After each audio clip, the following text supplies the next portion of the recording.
Lah kemang on itu kok kowe tani. Eleh nyawang lampu iki. Biasane lek lampune mekan ngene iki warung iki jek buka ta Pakno. Tapi nyapa ya wis tutup apa awanmu rada kelarisan apa piye jane iki.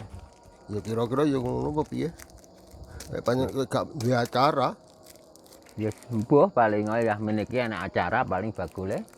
Sijine ya cek jiwa muda beda kaya awak-awake dhewe ngene iki. jiwa muda tek suwi ya tinggal bojone. Lah kaya awake dhewe ne awan kerja yamene adus mesti kan ya leren, jogrok. Bengi karek ngantuke. Heeh, ngono lho. Sirku ya ngopi rene tapi wis tutup lho piye. Ya dipeksa kon gawe dhisik ku ben 3 ngalih bar. Ngono ya Pak ya nak ya. Ya. Wedang lho.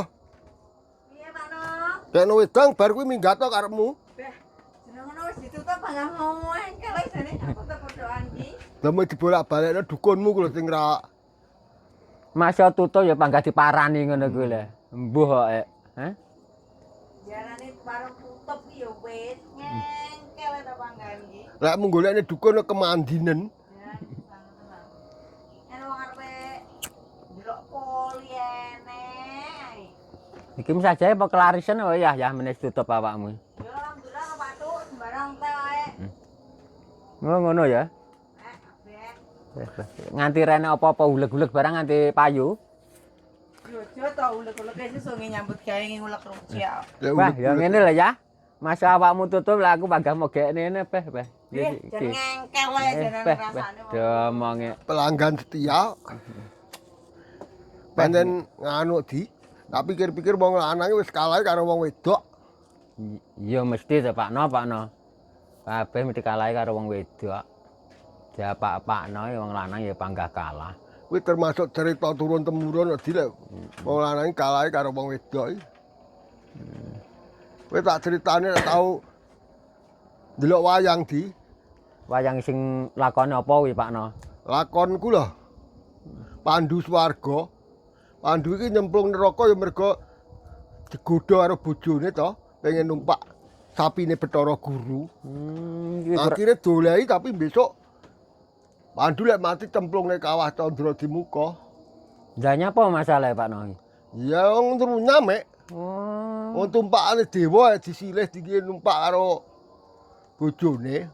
Wah, modele ya keljingan iki gede. Ya kuwi abot-abote nuruti godane wong wedok ngono kuwi di. Godhe padha karo nafsu lho, Pakno. Ya padha karo saiki para pejabat nek digodha bojone njaluk rena-rena ya malah wani korupsi barang ngono lho. Ya mesti to Pakno. Lah gak ngono lho rene nggih nuruti wong wedok ya apa? Untunge di Pandu kuwi duwe anak Pandhawa. Cara saiki gampangane ya duwe anak soleh lah. Akhire iso ngentasne pake kok kawah Candra Dimuka. Critane ngene.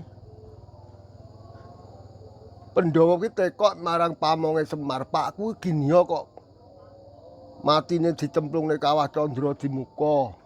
Apa pakku nalika nome iki Blayaan apa piye? gayaan?" Apa seneng Nah. rusui bojone wong? Nah, dikandani karo Semar ora.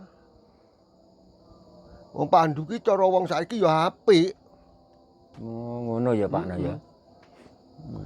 Lah gini kok iso cemplunge kawah Candra Dimuka ya mergo digodha karo bojone Dewi Madrim kuwi mang. Padha karo wong wedoke nabine dhuwit. Lah. Nek digodha wong wedok wong lanang wis gak sapa-apa. Alah arep mesu petundang-petundung lek wis dilerne ya wis klimpruk ya wis bar keturun. Oh, ngono ya, Pak. Ngiler-ngiler isuk. Nganti ra sadar, ra kelingan. Kuwi godhone wong wedoke kaya ngono kuwi, Pak. Nanan. Abot dinane. Wong wedok ya kena diarani keluargane wong lanang tapi ya kena diarani racune dunia. Ngono ya, Pakno. Iya. Kuwi arane wong wedok ya, Pakno ya. Wong wedok sing soleha ya ngejak awake dhewe nang swarga, beda kaya warung Katiah kuwi.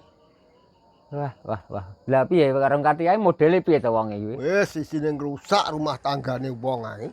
Oh. Lah aku lho di wis ruku-ruku karo bojoku ya bojoku dudu-uduki. Cucu piye nah? Lha ora dibojo karo Pakno ya coba masakne, ya coba keloni ngono kuwi piye to kuwi? Wah, wis jenenge provokator wis jenenge Pak No ngono jenenge.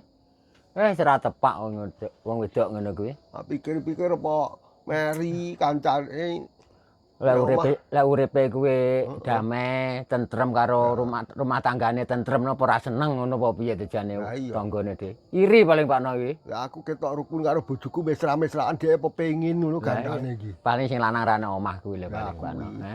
Ngiming-ngimingi tanggane ae. Wis ya enak ya wis tak nganu ae, tak Acuh ae. kacone ae ngono. Wah jenenge Katiah kurang ajar jenenge ngono. Marung gak kaya lek marung. Tetanggan ya isine ngaco rumah tanggane wong. Akhire keturutan tenan.